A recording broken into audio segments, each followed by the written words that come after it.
So, what's interesting to me is that the markets have changed, uh, have changed in a way that has surprised a lot of people, because last weekend, which is last Friday, after India's markets closed, Powell announced in Jackson Hole that there is going to be a massive change in stance, and they're going to go as much as they can. And I looked at, I looked at that and I said, "Oh my God, the whole market's going to be bearish." The U.S. markets were 2% down on Friday. So people spent the weekend really unhappy, and I went to a bunch of Twitter spaces. I was like, "Oh my God, there's so much bearishness. I don't know what it is." On Monday, the market opened down but closed much higher than the low. So I think we saw that a kind of a buying spree that was happening. Maybe FI sold also. It was not a significant amount. And what really happened, or what has happened in the perspective of all the data that we have seen is, I think in that day, this is August 29th, correct? If I'm not wrong. Monday was August 29th. Yes. So Monday in August 29th, as far as I know, the foreign investors sold only like 100 crores worth of stock, net of everything. They bought 6,000, they sold 6,100 or something. I mean, roughly that. So it wasn't like even foreign investors were selling and then domestics were coming and buying everything. It was just that there wasn't that much selling. On this happened, actually this happened on Friday itself. On Monday, sorry, excuse me, just keeping this on this thing. So we had an interesting shift of events. The shift happened in a way that the foreign investors bought 2,000 plus crores on Friday itself, and on for the month of August they have bought 50,000 plus crores in total, all added up. And we're seeing a fairly large interest in India in comparison to the West. Now I will see some charts as we go forward. But what seems to be happening is seems to be some feeling that the US markets, the interest rates are going up, and they are. The US 2-year yield is what, 3.5%, 3.6%. The 10-year yield is 3.2. So it's inverted. The 2-year is more expensive than the 10-year. Which makes sense because they're increasing interest rates now, but they won't keep these interest rates high forever. Because of that 2 years inverted spread, in a way, this typically signifies a recession, because it means borrowing near term is very expensive compared to borrowing longer term, and not everybody gets to borrow longer term. So a lot of people can only borrow short term, so therefore their costs have gone up. Housing sales in the US are falling like crazy, because the way the US market works, and this is a very peculiar thing about the US market, is the US housing market, which is about what, 60% of their total bank funding goes to housing. I saw some crazy number of that. This particular market is a very well established market. Even the US Fed buys mortgage based securities, for instance. But because the Fed has decided to stop buying new mortgage based securities for a certain extent, and also reduce the amount of securities it owns. So what happens every week is that every month is that the Fed receives interest prepayments. So like mortgage payments, you get your EMIs. Your EMIs contain partly principal, partly interest. That part principal goes towards reducing the face value of all the mortgages that the Fed holds. So Fed automatically reduces the balance sheet a little bit every month. Earlier, what it would do is get it, and then they would take the principal repayments and reinvest them. Now they're not going to reinvest all of it. They're only going to reinvest what is more than 17.5 billion. So if it is 20 billion, they'll invest 2.5. They get 20 billion of principal repayments out of the EMIs that people pay, the principal portion. If it becomes 20 billion, they will invest only 2.5. So similarly, so what has been happening is the principal repayments have been reducing quite interestingly. There's about 30 billion in, I think, May or June, one of the 2 months. So 30 out of 30 they invested, then therefore 12.5. In June they got 26 billion. In July it's 20. It'll be, it's probably the other way around. It's June, July, and August. So in August they'll get 22 billion or 24 billion, and in a couple of months. And what is actually happening now, which is September 1st, onwards, is that they've doubled the pace of constricting the balance sheet. So mortgage reinvestments by the Fed are coming down quite dramatically. It was 12 billion, it became 8 billion, and now it'll become 4, 5, and all that stuff. And it'll, in fact, it'll go to zero, because after September, you're actually getting, this Fed is going to get, even if it gets 25 billion, it is going to have to reduce its balance sheet by 35 billion, not 17 and a half every month, 35 billion every month. So it will receive 24. What do you do about the remaining 11? It has to sell the mortgage based securities it has on its balance sheet in the market. So there will be slow selling by the Fed to an extent that it keeps on reducing the balance sheet. This is just the mortgage based securities part of the market. There's also the treasuries, which is the US government bonds and T-bills that they own. They will reduce that by 60 billion. Here it's 35, there it is 60. So a total of $95 billion a month, the balance sheet will shrink by. This is the announcement. They said they'll stick to it. This is what's happening. But what's interesting about this is that it's obviously increased the rate of mortgages, because the way mortgages work in the US is somebody gives you a loan to buy a house. They package that into a mortgage-based security. That mortgage-based security, if you are a good creditor, you have certain credit you have good credit, and you're a good borrower and all that stuff. There's a bunch of criteria around this. That criteria allows the lender to sell your loan to an agency like a Fannie Mae or a Freddie Mac or something like that, and that can also be sold to the Fed effectively, because the Fed is an eventual buyer of these securities. People can afford to give you very low cost loans, but if you don't have these buyers, then the mortgage based security price. So for instance, if the Fed is not a buyer, somebody else may be a buyer. Somebody else will say, listen, you know what, I'm the only buyer left, Fed is not buying, so I will reduce the price at which I will buy your security. So instead of buying it at $100, I'll buy it at 95. That translates to interest rate of 3.5% has gone up to interest rate of 5.5%. That's what the mortgages are. But this is where it's complicated, because like in India, your rates increase means it increases for everybody, right? So not immediately. You have a 1 year reset window. The reset window is your MCLR or your repo rate linked window, by which you say, if you take a loan today and your MCLR goes up by from 6.5% to 7.5%, the next reset date you reset to 7.5% plus whatever spread you're paying. So you may be paying a 2% spread. So 7.5% for you means 9.5% interest. That may be your spread. Typically, housing loans have a low spread. Now, in India, this happens at the reset date. So typically maximum by 1 year, and on average in 6 months, there is a rate transmission that goes to the borrowers. In America, it's different, because you have something called fixed mortgage rates, where people cannot change the interest rate regardless of what. So there are a lot of people who hold fixed mortgage rates, where so they will continue to pay. They'll be happy to pay.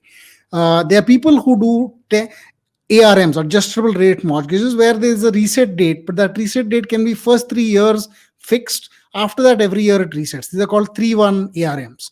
So 3-1 arms are popular, 10-1 arms are popular, and so on. So you get 10 years of fixed interest rates and then adjustable every year.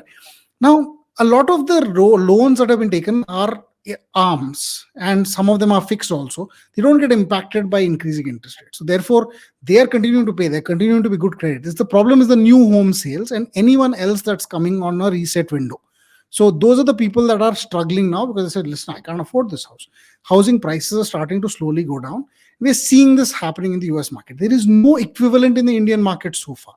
In the sense, even though our rates have gone up, they've gone up very marginally, 0.5, maybe 1.5%, but it's not significantly changed the buying landscape, even for new buyers in India. So if it isn't that they're so gung-ho that life is crazy, except for in Bombay, I think people are still going up.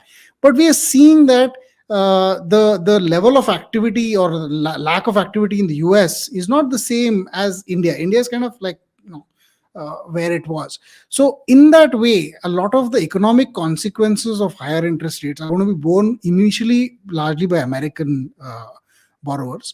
And in India, it seems like our interest rates, both from the fact of RBI not raising too much, because it's already raised quite a bit, and by the concept of people not feeling too much of a pinch either because credit is still growing at 14%, seems to be in a much better shape. So I think that differentiation has caused India to kind of behave quite differently. And weirdly, it's happening in the last 4 days in even more crazy way. US is going down every day.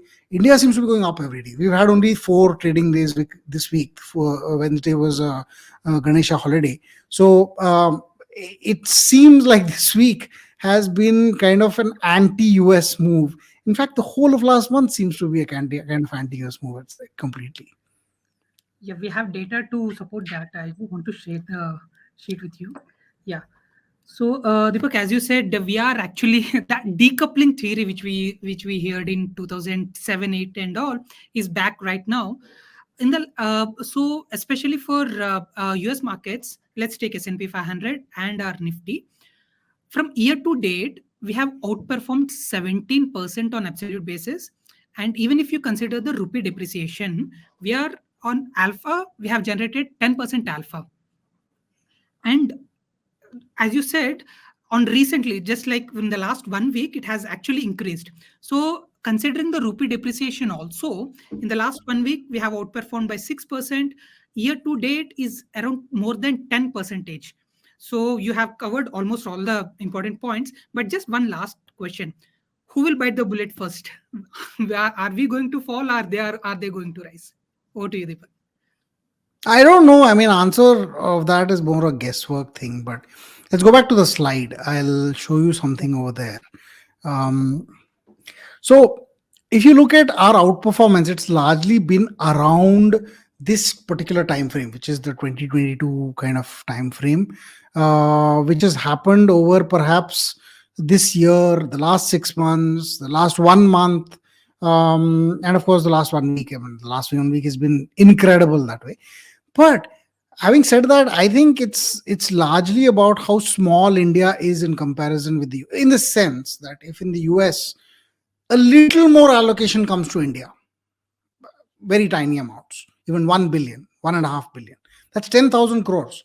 10,000 crores is one-sixth of India's daily trading volume, one-seventh of India's daily trading volume. So, although we talk about, I mean, there was this whole thing about, oh, there was 300,000 crores of trading. It is not really 300,000 crores of trading. Okay, most of it is notional options turnover. It's like if I buy a Nifty option for 2 rupees, they will show 10 lakh rupees as the notional exposure. So I might have paid only 100 rupees for it, 2 into 50, which is the lot size of the Nifty.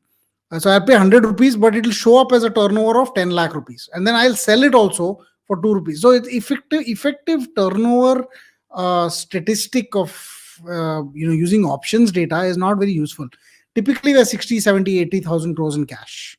About 140,000 crores in futures, maybe a little bit give and take, and the rest of it is all options. I think that's what the concept is. Now, given where we are, I think our decoupling mechanism. Let's go to the next couple of slides. Right. So where are we? Yeah. Not this one, the next one. Yeah. So the decoupling thing is weird because the rupee is fairly stable. So if you look at this graph, I don't know if you can see this properly, but there's a blue line in the middle which has a dot to it, which is pointing towards USD INR, which is about 7.16% depreciation from 2020 to January, which means if it was 1 rupee, if it was 100 rupees, I'm giving the example, something was 100, now it's 107 rupees to a dollar. So it was actually 70 something 4 or 75 or something like that. And now it's become 77. So in year to date, the rupee has depreciated 7.16%. The Chinese yuan has depreciated 8.7. So it's actually depreciated more than us. Euro, the Korean won, the British pound, the Japanese yen have all depreciated substantially more, all double digits, including the euro is 13% down compared to the dollar. The pound is 17%, and the Japanese yen is 22%. The only country that's a super surprise in this case is Brazilian real, which perhaps is because the commodity prices that went up, and commodity exporter, as a commodity exporter, Brazil stands to benefit. The real went up quite, went in fact has appreciated against the dollar, not depreciated. It is appreciated against the dollar to the extent of roughly 6%. So the Brazilian real has done better than us. So has the Indonesian rupee. So it's not like all currencies are India is better than all currencies.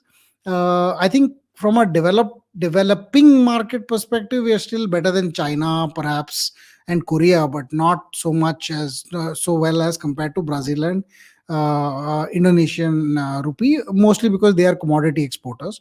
We are net importers.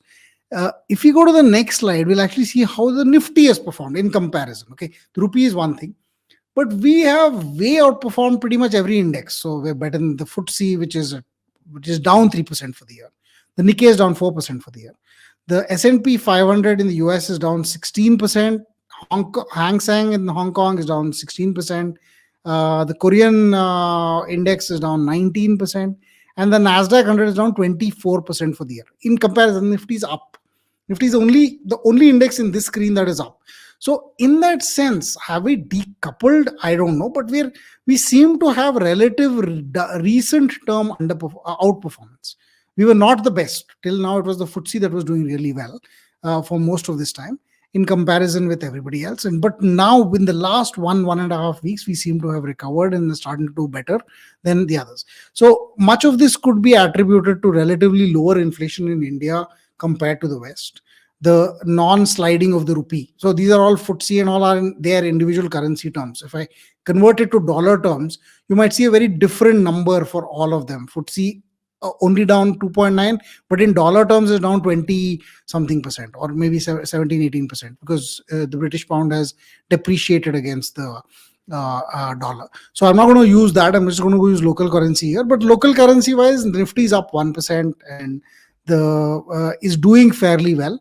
Most of this has happened in the last few. I don't know what it is, but I think more than you look at the macroeconomic factors don't work in 1-2 weeks. Okay, so it takes time. So it will take a few weeks and months before some of these macroeconomic impacts set in. Low inflation, it's not going to change anything tomorrow. It's not going to change anything next week. The only thing I can think of is that there has been more inflows into India that India can support. So, for instance, India can support probably $1 billion a month, or $2 billion a month. But if you bring in a month with 50,000 crores, which is $6 odd billion, 50,000 crores more, like I think we talked about this last week, more than the entire 2008 outflows when India had fallen 60% in the market. So in comparison, 1 month this time, we're up only 4% in this whole month of August. But in that month, we saw 50,000 crores worth of inflows by foreign institutional investors. This is huge, but you can actually see that is probably what has changed the equation for us rather than the actual underlying fundamentals of the Indian economy. The fundamentals are quite decent. I think we did a chart, the 280 or odd of the India's top 500 companies, which had announced results still a few days back. Those companies have done, not just, we don't compare to last year because last year was a dud quarter. The first quarter had lockdowns and COVID and all that stuff. The quarter before that was also bad. So we compared to 3 years earlier. So avoid the whole COVID fiascos of the first quarters of both years. Go back 3 years. And I think we're up, 55%, not annualized, but total since then, which is fairly decent. I think we've done 55% increase in tax collections, also 45% increase in tax collections in 3 years, and a fairly large increase in GST as well. The GST, I think, is more benign. From 2019, it's probably only up about 35%. Still, that's 35% in 3 years is still 10+% a year, which 22% on revenue basis, 26% on EBITDA, 56% on PAT. Absolute. PAT, yeah. So the PAT, yes. So the revenues are not so great. So it's only 8% a year. But we're talking about large increases in profit after tax in a quarter where the dollar was hitting us and the inflation was hitting us and the crude price was hitting us. And despite that, they've managed to eke out margins that are PAT margins PAT absolute numbers that are 55% higher than 3 years ago. So it's a fairly good, that's 15% plus profit growth a year. Aggregated in the top 280 odd companies. So that's pretty good, I think. But again, these are fundamental factors that don't suddenly change everybody's mind, right? So it's like, oh, okay, this could be a one-off. This could be something that could be only this quarter. People will wait, and they will let those earnings get absorbed over time. The GDP data that came in, we'll talk about that also, but that hasn't been that encouraging either. But still, we're going to be seeing inflows.